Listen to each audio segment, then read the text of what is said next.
Olá pessoal, tudo bem? Professor Esquiba, professor de Biologia, vou conversar um pouquinho com vocês hoje a respeito do sistema endócrino, como que a fisiologia do pâncreas, o hormônio insulina afeta diretamente a nossa saúde, a nossa qualidade de vida. É um prazer participar desse projeto, Adote Online Casa da Ciência, espero poder ajudar vocês um pouquinho sobre o que eu estudo aqui e como que isso pode ter alguma relação com o vestibular, tá certo? Então, a primeira coisa que eu preciso entender é que quando eu falo de hormônio, eu preciso falar de glândula. Existem dois modelos principais conhecidos de glândulas. Do lado esquerdo, você está vendo uma glândula exócrina.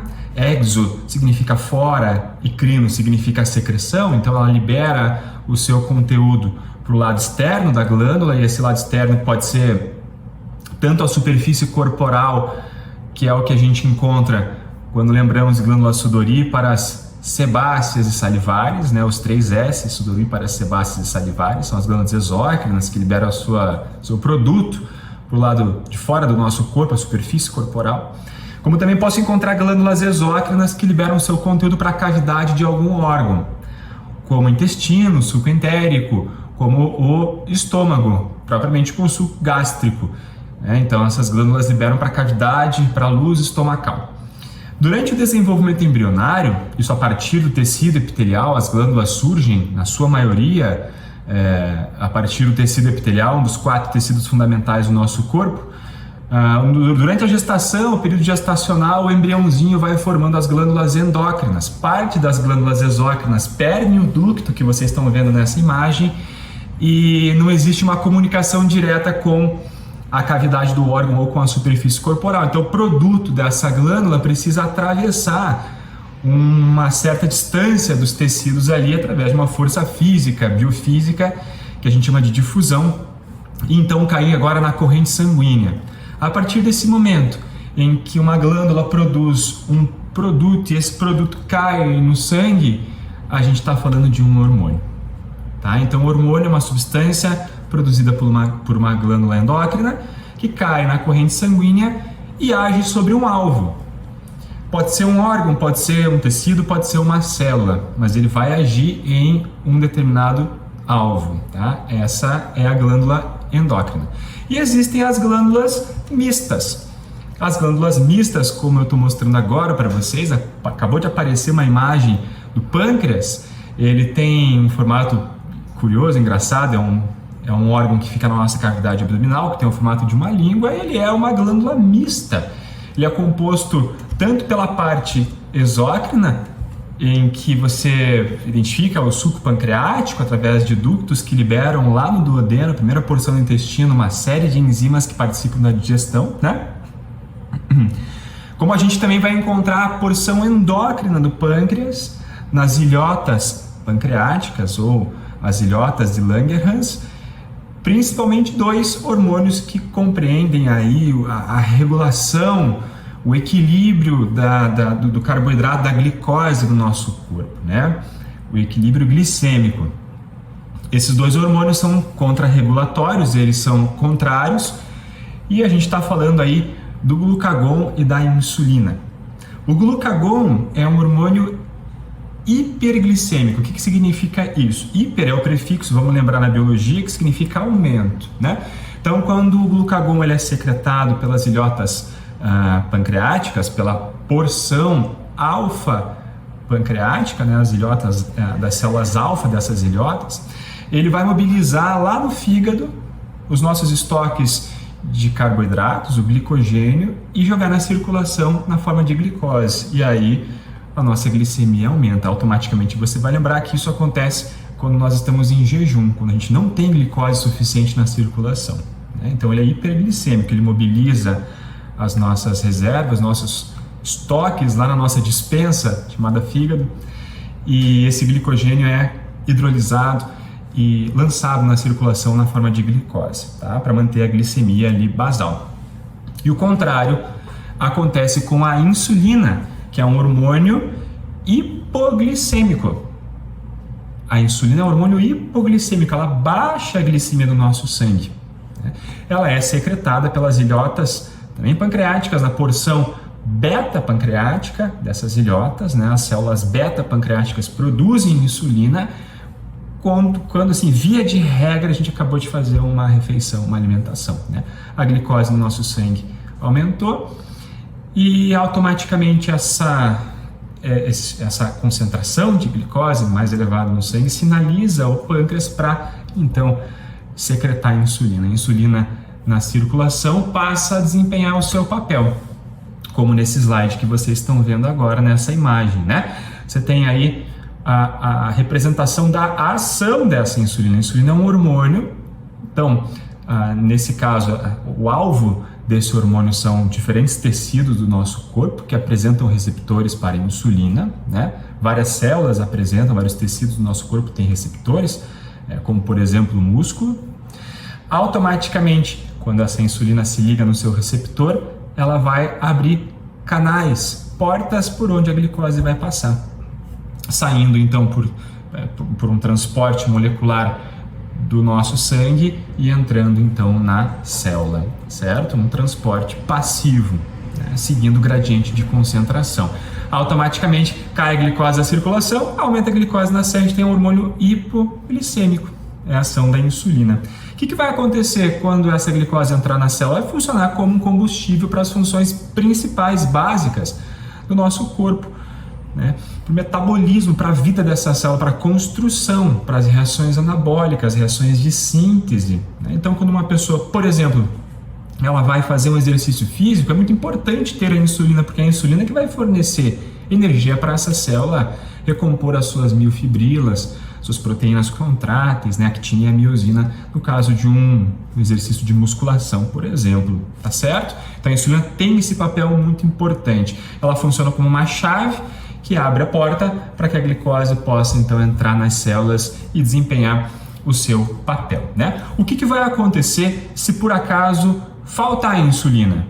Se por algum motivo o pâncreas não produzir insulina ou produzir e ela não funcionar? Automaticamente a glicose que deveria entrar na célula fica no sangue.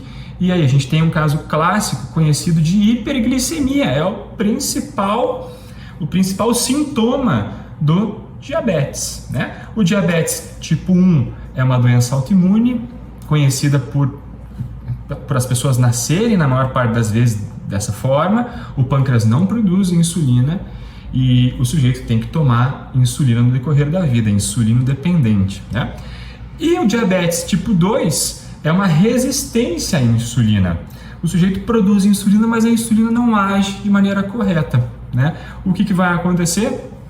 A mesma coisa, a hiperglicemia. Lembra que quando você come alguma coisa muito doce dá muita sede? Os diabéticos também são assim. Pelo fato de eles terem muita glicose na circulação, eles sentem muita sede, eles bebem muita água. Com isso, o volume de sangue aumenta.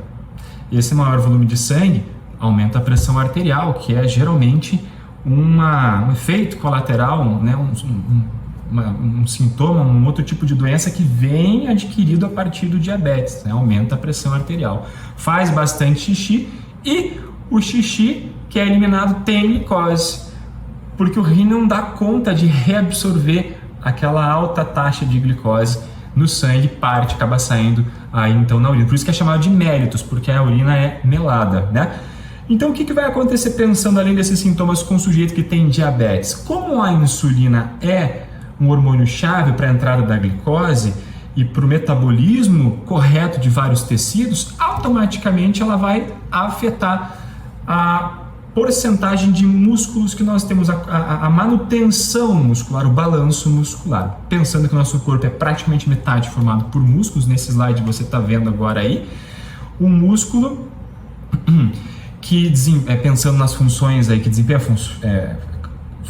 fundamentos importantes no nosso corpo, como alimentação, como caça para alguns animais, como reprodução, manutenção da postura, né?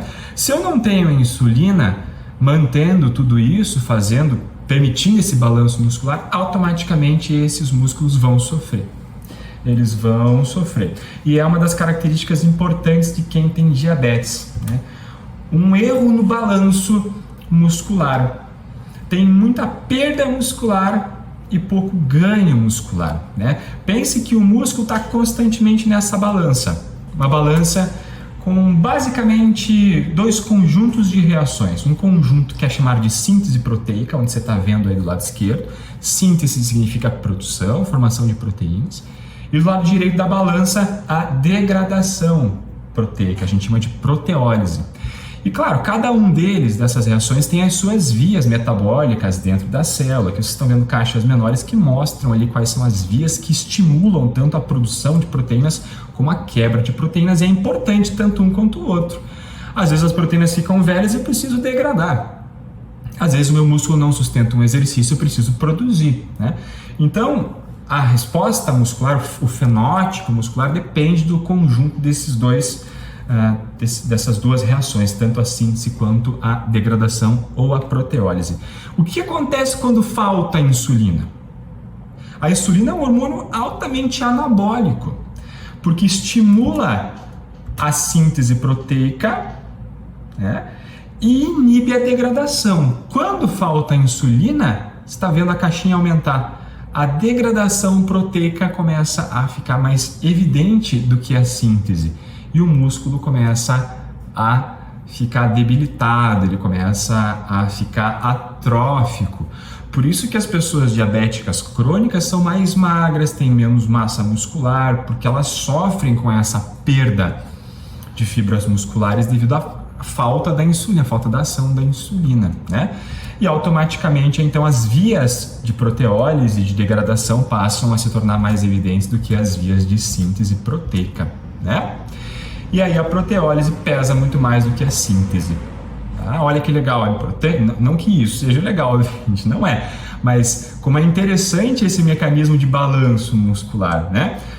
Como nós temos o músculo constantemente sendo reconstruído. Ele está sendo degradado, ele está sendo construído, e tudo isso depende, claro, do balanço, do montante, do resultado desses dois conjuntos de reações, né? É muito interessante que para o nosso corpo, óbvio, a gente tenha muito mais síntese e menos proteólise, para que a gente tenha uma qualidade de vida que mantenha nossos músculos em funções fisiológicas para conseguir dar conta do recado no nosso corpo, né? Faz parte da velhice, faz parte da senilidade a gente ter uma perda muscular, assim como a gente encontra no diabetes também. E não é só o diabetes que a gente vai encontrar esse desbalanço. A gente encontra esse mecanismo atrófico também em outras doenças, como por exemplo a caquexia.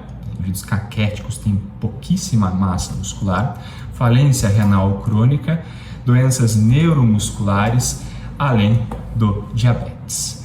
Certo, pessoal? Espero aí que vocês tenham aproveitado esse conceito de balanço muscular e aproveite agora para fazer os exercícios referentes a essa aula, tá certo? Tudo de bom para vocês e até mais!